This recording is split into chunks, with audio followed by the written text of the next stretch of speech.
Hello everyone, my name is Nikhil and welcome to the channel. आज का ये video देश की सबसे ज़्यादा सैलरी वाली नौकरी के लिए है, जो कि है SEBI grade A assistant manager की रिक्रूटमेंट। 1.5 लाख से भी ज़्यादा सैलरी वाली ये नौकरी है आज की। और आज के इस वीडियो में हम लोग डिटेल डिस्कशन करने वाले हैं इसी के बारे में। आइए बिना टाइम वेस्ट किए हुए सीधा का सीधा नोटिफिकेशन पर चलते हैं और चीज़ें देखना शुरू करते हैं। जिनको कुछ आइडिया नहीं है बता दूँ, सेबी मतलब है security and exchange board of India. ये बेसिकली रेगुलेटरी अथॉरिटी है। जैसे आपका आरबीआई हो गया, जैसे आपका नबार्ड हो गया, वैसे सेबी होता है। सेबी बेसिकली होता है आपका स्टॉक मार्केट के लिए। स्टॉक मार्केट से रिलेटेड जो भी चीज़ें हो रही होती हैं सबको रेगुलेट करता है। आप देख रहे होगे जो भी नियम आ जाते हैं स्टॉक मार्केट में कि आपको इतना लिवरेज मिलेगा, वो सब कुछ सेबी डिसाइड करता है। हर एक चीज़ स्टॉक मार्केट का करता धरता सेबी ही है। सबको पकड़ने वाला काम भी यही करता है। तो सेबी एक बहुत ही डायनामिक और बहुत ही बेहतरीन संस्था है काम करने के लिए, नौकरी करने के लिए। तो इसी के बारे में सब कुछ हम लोग जानने वाले हैं। बहुत कम चीज़ें देखेंगे आज के वीडियो में, लेकिन सब कुछ अच्छे से देखेंगे। क्योंकि यहाँ एक चीज़ और बता दूं, यहाँ पे एलिजिबिलिटी ऐसी है कि जिसको हर कोई अप्लाई नहीं कर सकता। तो सबसे पहले मैं आपका एजुकेशन क्वालिफिकेशन ही बता दूं ताकि आपका टाइम वेस्ट ना हो, और सैलरी के बारे में। ये दोनों चीज़ें सबसे पहले आपको बता दूंगा ताकि आपका टाइम वेस्ट ना हो। और अगर आपका यहाँ तक देख लोगे, एलिजिबल होगे, भाई एग्जाम पैटर्न बिल्कुल मत मिस करना, क्योंकि बहुत ही टफ है एग्जाम पैटर्न इसका समझना। आइए सबसे पहले सैलरी से स्टार्ट करते हैं। सैलरी देख लेते हैं। तो बेसिक पे 44,500 है और आपका अलाउंसेंस 1,10,000 रुपये है। तो 1,55,000 रुपये आपकी सैलरी है विथ आपका एचआरए। एचआरए अगर आप नहीं लेते हो तो लगभग 1,15,000 रुपये के आसपास आपकी सैलरी इसके अंदर बनती है। और ये आपके सामने सैलरी स्लिप है, ये लास्ट ईयर का सैलरी स्लिप है, 1,40,000 का आपके सामने है। तो बहुत अच्छी खासी इसके अंदर सैलरी है। सैलरी का तो कोई बात ही नहीं, इतने ज़्यादा पर्क्स मिलते हैं, हर एक चीज़ मिलती है। बहुत रुतबे वाली नौकरी भी है, हर एक चीज़ इसके अंदर अच्छा है। तो सैलरी के बाद अब प्रमोशन बता दो सर, तो प्रमोशन भी देख लीजिए कितना बेहतरीन है यहाँ पे। देखिए सबसे पहला रिक्वायरमेंट, सबसे पहले तो आप ग्रेड ए यानी असिस्टेंट मैनेजर बनते हो। उसके बाद आपका 3 से 5 साल हो जाता है, 3 साल के बाद आप एलिजिबल हो जाते हो। उसके बाद आपकी परफॉर्मेंस अच्छी रहती है और आपका इंटरव्यू अच्छा जाता है तो आप ग्रेड बी बन जाते हो। फिर अगेन 3 से 5 साल के बाद परफॉर्मेंस अच्छी रहती है तो आप ग्रेड सी बन जाओगे, सीधा आप असिस्टेंट जनरल मैनेजर, उसके बाद डेप्यूटी जनरल मैनेजर और जनरल मैनेजर तक आप आराम से पहुंच जाओगे। इसके अंदर सेबी से बड़ी कोई भी और इसके अंदर रिक्रूटमेंट नहीं होती है, सब सेबी के थ्रू ही जाते हैं। बस हाँ, जो ये चेयरपर्सन है, ये सब जो आपको दिख रहा होगा एग्जीक्यूटिव डायरेक्टर है, ये सारे आईएएस बनते हैं। ये सारे आईएएस जो होते हैं ना, उनको यहाँ पर अपॉइंटमेंट कराया जाता है, या फिर सरकार किसी को भी कर सकती है, बट आईएएस अधिकारियों को ही करती है। बट आराम से आप इस पोजीशन तक पहुंच सकते हो। देख सकते हो नौकरी के थ्रू जाने के लिए अगर आप आईएएस ना नहीं हो तो इससे बड़ी कोई नौकरी नहीं है सीबी के अंदर। तो बहुत ही अच्छा इसके अंदर प्रमोशन का भी चांस है। तो ये हमने देख लिया हमारा प्रमोशन। अब डेट वेट छोड़ करके सीधा एलिजिबिलिटी पे चलते हैं और पहले एलिजिबिलिटी क्राइटेरिया ही देख लेते हैं। ये आ गया एलिजिबिलिटी क्राइटेरिया। एलिजिबिलिटी क्राइटेरिया में 18 से 30 साल तक के बच्चे अप्लाई कर सकते हैं और एज का रिलैक्सेशन यहाँ पर जो मिलता है वो है। डेट आपके सामने यहाँ पर लिखा हुआ है, क्या डेट, जो एग्जैक्ट डेट है नीचे मेंशन किया गया है। उसके अलावा आप मेरा मॉक टेस्ट परचेस कर सकते हो सेबी का, और 149 रुपीज़ में देश की सारी सरकारी नौकरी को खुल जाएगा। सेबी का आप देख ही सकते हो, फेज़ 1 फेज़ 2 सारी की तैयारी इसके अंदर हो जाएगी आपकी। लिंक दे दूंगा डिस्क्रिप्शन में, novanikhil.in। अब हम लोग आ जाते हैं एजुकेशन क्वालिफिकेशन के ऊपर। इसके अंदर सबसे पहले जो पोस्ट है वो है जनरल की। इसी को सबसे पहले हम लोग देख लेते हैं। जनरल वाली जो हमारी पोस्ट है यहाँ पर, इसके अंदर कौन अप्लाई कर सकता है। अच्छा, इसको मैं हटा देता हूँ। ये जो है ये रिटर्न में चीज़ें हैं, जिसको समझ में नहीं आएगा उसके लिए है, बट और एक्यूरेट चीज़ें देखने के लिए मैं आपको नोटिफिकेशन वाला दिखाता हूँ। आइए आप नोटिफिकेशन पर देखिए। तो सबसे पहला जो हमारा पोस्ट है वो है जनरल का। जनरल वाले पोस्ट के अंदर आप देख सकते हो 62 हमारी पोस्ट है, जो कि कम नहीं है, बहुत ज़्यादा अच्छी खासी वैकेंसी है, कम नहीं है ये। अब ये मैं आपको पोस्ट में दिखाऊंगा उसको कौन अप्लाई कर सकता है। तो अगर आपके पास मास्टर डिग्री है या फिर पोस्ट ग्रेजुएशन डिप्लोमा है, मतलब आपके पास पोस्ट ग्रेजुएशन डिग्री है किसी भी फील्ड में, या फिर पोस्ट ग्रेजुएशन डिप्लोमा किया हुआ है, जैसे आपको पीजीडीएम करते हैं लोग, मैनेजमेंट के अंदर करते हैं, ऐसे ही आपने मास कम्युनिकेशन में किया हुआ है, किसी भी फील्ड में किया हो, पीजी डिप्लोमा या फिर पोस्ट ग्रेजुएशन, जो कि 2 साल का आपको मिनिमम होना चाहिए, परसेंटेज का कोई रिक्वायरमेंट नहीं है, तो आप इस पोस्ट के लिए अप्लाई कर सकते हो।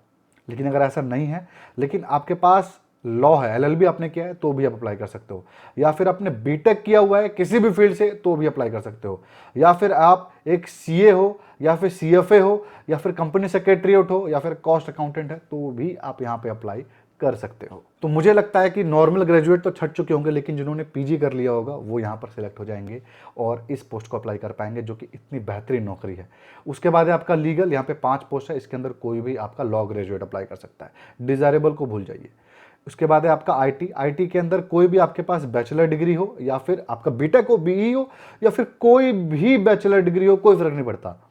लेकिन आपके पास पोस्ट ग्रेजुएशन डिग्री चाहिए कम से कम 2 साल वाली, पीजी डिप्लोमा भी यहाँ पे चल जाएगा, कम से कम 2 साल वाली, वो भी आपका कंप्यूटर साइंस के अंदर। यानी यहाँ पे एमसीए वाले बच्चे भी अप्लाई कर सकते हैं, एमटेक वाले बच्चे भी अप्लाई कर सकते हैं, एमएससी कंप्यूटर साइंस वाले भी अप्लाई कर सकते हैं।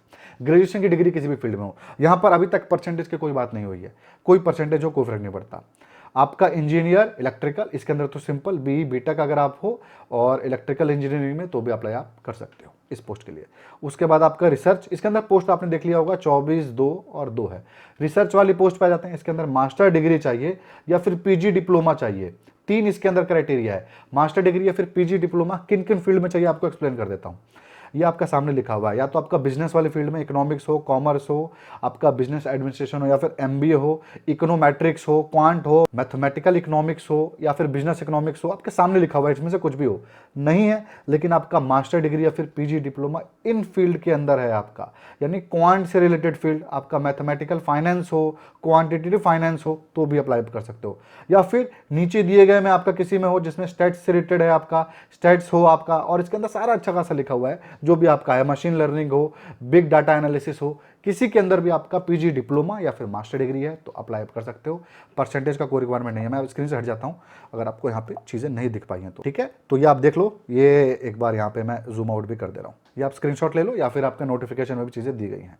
ऑफिशियल लैंग्वेज पे हम लोग आ जाते हैं। ऑफिशियल लैंग्वेज में कौन अप्लाई कर सकता है? इसके अंदर या तो आपकी मास्टर डिग्री हिंदी में हो, या फिर हिंदी ट्रांसलेशन में हो, और इंग्लिश आपके ग्रेजुएशन में एक सब्जेक्ट हो, या फिर आपकी मास्टर डिग्री संस्कृत में हो, या इंग्लिश में हो, या इकोनॉमिक्स में हो, या फिर कॉमर्स में हो, लेकिन हिंदी आपका एक सब्जेक्ट था ग्रेजुएशन लेवल पे, या फिर आपकी मास्टर डिग्री बोथ इंग्लिश और हिंदी ट्रांसलेशन में हो, तो भी आपको किसी रिक्वायरमेंट की जरूरत नहीं है, आप अप्लाई कर सकते हो।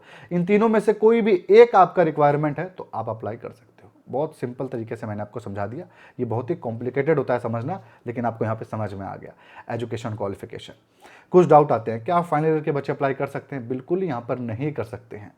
क्या यहाँ पे मल्टीपल पोस्ट के लिए अप्लाई कर सकते हो? बिल्कुल आप कर सकते हो। यहाँ पे मल्टीपल पोस्ट के लिए भी अप्लाई कर सकते हो, मल्टीपल स्ट्रीम के लिए अप्लाई कर सकते हो, ठीक है। एजुकेशन क्वालिफिकेशन आपने देख लिया, अब बाकी डिटेल देखना हम लोग शुरू करते हैं हमारे स्टार्टिंग से, ठीक है। आ जाते हैं हम लोग। सैलरी के बाद आपका डेट आ गया, तो 11 जून से आप इसका फॉर्म अप्लाई कर सकते हो। 30 जून इस फॉर्म को भरने का लास्ट डेट है।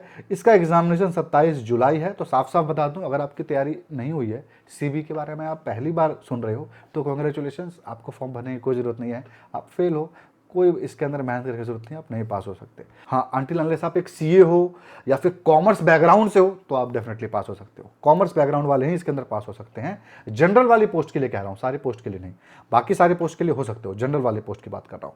नॉर्मल ग्रेजुएट हो, नॉर्मल आपकी पीजी की डिग्री है, जनरल वाली पोस्ट में आप नहीं पास हो सकते इतने कम दिन में।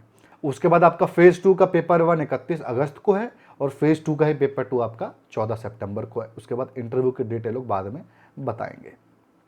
फीस देख लीजिए, तो जनरल ओबीसी ईडब्ल्यूएस के लिए 1000 रुपये प्लस जीएसटी है, और इसके अंदर एससी एसटी फिजिकली हैंडीकैप्ड के लिए 100 रुपये प्लस जीएसटी है। फीमेल को यहाँ कोई रिलैक्सेशन नहीं है। पोस्ट की डिटेल देख लो, 2024 में इस साल 97 टोटल पोस्ट है, पिछले साल 25 निकला था, उससे पहले 120 निकला था। मोटा मोटी जनरल का आप कंपैरिजन कर लो, बहुत अंतर नहीं है, ठीक है। और इसको कम मत समझो, बहुत पोस्ट है, नहीं बच्चे ये लोग सिलेक्ट हो पाते हैं। इसका मिनिमम परसेंटेज है ना, एग्जाम पैटर्न पे दिखाऊंगा, वही बच्चे पास नहीं हो पाते हैं, ऐसे ही चढ़ जाते हैं बच्चे 60%। तो आप इसको हल्के में मत लेना।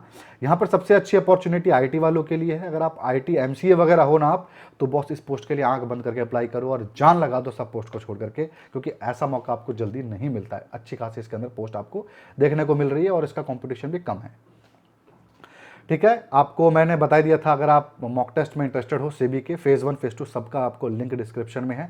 99 रुपये में तो सेबी का और सारा इंश्योरेंस कंपनी का आपको मिल जाएगा, सारा रेगुलेटरी बॉडी का मिल जाएगा। लेकिन आप 150 रुपये खर्च कर दोगे तो आपकी सारी की सारी सरकारी नौकरी का झंझट खत्म हो जाएगा। लिंक डिस्क्रिप्शन में है, noornikhil.in। एलिजिबिलिटी क्राइटेरिया हमने अच्छे से देख लिया, ठीक है।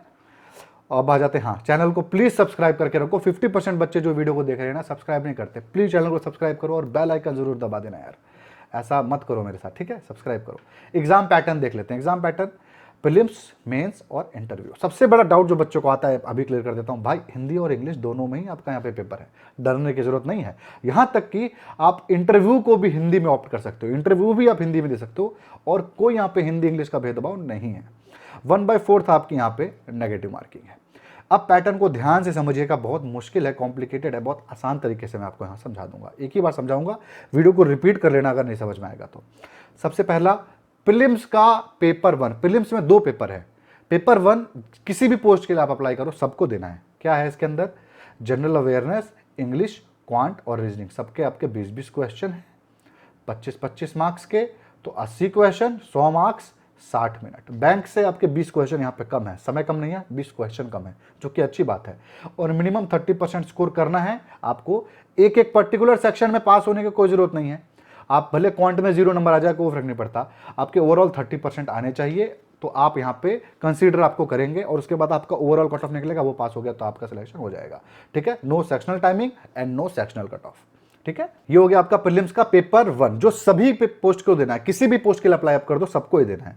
अब आ जाते हैं जनरल वालों के लिए। जो जनरल वाली पोस्ट थी ना, उसको जो अप्लाई करेगा उसको ये वाला पेपर देना है। इसके अंदर देखो, मैं कहा था ना कॉमर्स वाले बच्चे ही आराम से कर सकते हैं। इसके अंदर आपके सब्जेक्ट हैं commerce, accountancy, management accounting, finance आपकी accounting, cost accounting, companies act और इकोनॉमिक्स। ये बेसिकली कॉमर्स वालों का ही सिलेबस है।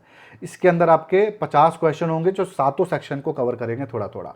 50 टोटल क्वेश्चन होंगे, 100 मार्क्स का, 40 मिनट मिलेगा। मिनिमम 40% आपको ओवरऑल इसके अंदर स्कोर करना है, एक एक करके स्कोर करने की जरूरत नहीं है। ठीक है, और यहां पर बाकी बच्चों का क्या होगा पेपर 2 में, फेज 1 के अंदर, तो देख लीजिए। बाकी सारा आपको एक 100 नंबर का आपके स्ट्रीम का ही पेपर होगा। जैसे लीगल वालों का एक लीगल का आपका 100 नंबर का पेपर होगा, सेम यही pattern, 50 question, 100 marks, 40 minute. Research stream का होगा, इंजीनियरिंग वालों का इंजीनियरिंग का अपने फील्ड का होगा जो पढ़े होंगे, ऐसा ही सबका है। लैंग्वेज वालों का लैंग्वेज का होगा, IT वालों का IT का होगा, सेम ऐसा ही होगा।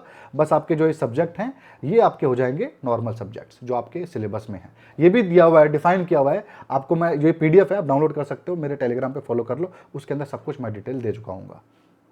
अब फेज 2 पे आ जाते हैं। फेज 1 आपका खत्म, फेज 2 अब स्टार्ट है। फेज 2 के अंदर पेपर 1 अगेन सारी स्ट्रीम को देना है। पेपर 1 क्या है? इंग्लिश का डिस्क्रिप्टिव पेपर है, 100 नंबर का, 60 मिनट, इसमें मिनिमम 30% स्कोर करना है। नीचे जाने से पहले मैं इंग्लिश को आपको डिस्क्राइब कर देता हूँ कैसा पेपर होगा।